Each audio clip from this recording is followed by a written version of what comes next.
Diqqat, tarqating. O'zbekistonda 1-sentyabrdan boshlab 1.360 so'mga yetkaziladi.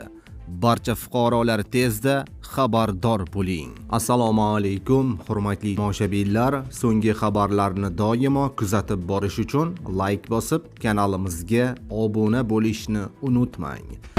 O'zingizni aldamang. Tez-tez hojatga chiqish, siyganda qiynalish, kechasi uxlay olmaslik bu oddiy shamollash emas, bu prostata muammosi. Agar bugun e'tibor bermasangiz, ertaga og'riq ham, asorat ham kuchayadi. Vulkan 100% tabiiy kuchli tabobat inomi. Prostata bezidagi yalliqlanishni kamaytiradi. Siydik yo'lini tiklaydi, erkaklar quvvatini kuchaytiradi. Vulkan bilan sokin hayot kechirasiz yoki qiynalishda davom etasiz. Tanlov sizniki. Vulkan ham sinalgan, ham kutilgan mahsulot. Hoziroq qo'ng'iroq qiling, 30% lik chegirmaga ega bo'ling. O'zbekiston bo'ylab yetkazish mutlaqo bepul.